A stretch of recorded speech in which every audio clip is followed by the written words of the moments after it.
Welcome back for this final segment of Broncos Beat. Guys, this Sunday, the Denver Broncos will face their first AFC West foe this season as the defending Super Bowl champion Kansas City Chiefs make their way to the Mile High City. We all remember the last time these two teams went head-to-head in that blizzard game at Arrowhead Week 15 last season, which resulted in Drew Lock's only loss in his 5 games in 2019.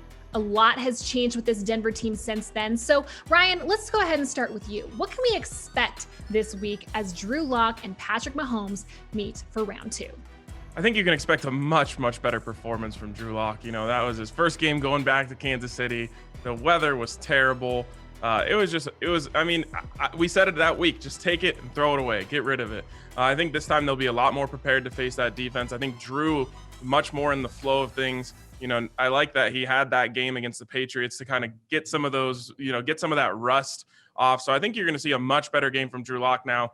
It's going to be a lot more difficult to beat them, but I still think you're going to see him come out and really represent himself well, especially compared to that game last year. Looking at that game last year, you don't want to go against the guy who has now won a Super Bowl MVP and an MVP and will tell you if it's snowing out, he feels like he throws it better than if he's throwing it not in the snow. That's not a good recipe to try to take down a player that feels that comfortable in that environment. I do think we're going to see Drew Lock continue to go downfield. And I think him, with the issues he had, Cecil, late, throwing those 2 picks on deep balls, and then coming and talking to us afterwards saying, oh yeah, I'm going to keep throwing the football downfield. Yeah, we're going to keep being aggressive downfield. I think that shows you something about where his confidence level is in terms of running those type of plays and having those type of routes in his arsenal, because those were some of the parts that allowed the Raiders to beat the Chiefs 2 weeks ago. Well, I'm not going to bring up momentum this segment, except I just did. But I'll bring up ego.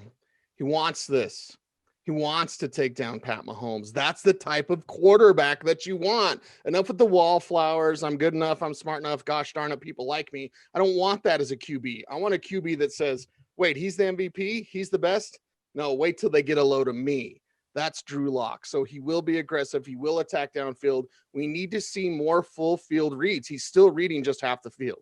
So he'll stay aggressive and he'll go downfield. Yes. Fine. That's Drew Lock. That's who he is. But in order to be that next level of quarterback, in order to go up against Pat Mahomes toe to toe, you've got to make full field reads. So I'll be watching Drew Lock very closely in this one. I don't mind half field reads against the Chiefs as long as you're just looking away from the half that Tyrann Mathieu is on. Exactly, right? You guys, the Raiders, James, you mentioned them. They snapped a 5-game losing streak against the Chiefs by putting up 40 points on the road at Arrowhead. Did the Raiders reveal some keys to victory against the Chiefs? And if so, what are they?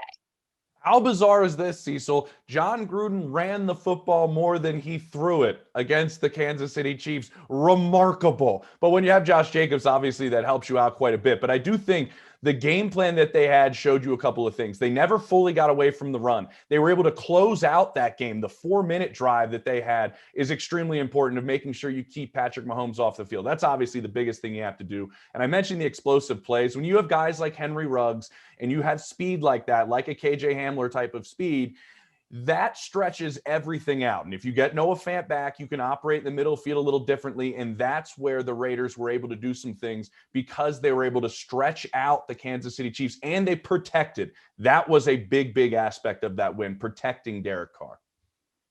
I thought if you go back and look at the Patriots game against the Chiefs, they gave a little bit of a blueprint on how to slow down that offense if you don't have a dominant pass rush, which we saw the Patriots definitely don't have. And then you go look at the Raiders, they gave a little bit of a blueprint of how to go get past that defense. So the Broncos have what they need. They have the information they need. Now they got to go put that game plan together and execute it. Run the ball. That's how you set this thing up. And plus, here's what the advanced data says about Pat Mahomes. If you blitz him, you're dead. If you send more than 4, you're dead against Pat Mahomes. So, hey, Vic Fangio, don't blitz. You don't really want to anyway. So play zone, don't blitz. Sounds like a perfect recipe for the Denver Broncos. Keep it on Sunday, Alexis, because a lot of times the Raiders only brought 3 in a lot of their time against the Chiefs. Okay, really quick, Le'Veon Bell. He is recently acquired or signed with the Kansas City Chiefs. How might he affect this Chiefs offense?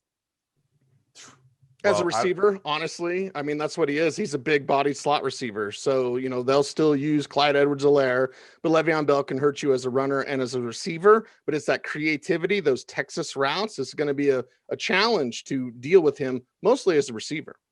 All right, guys, that is all the time we have for this week's edition of Broncos Beat. We'll see you same time, same place next Monday.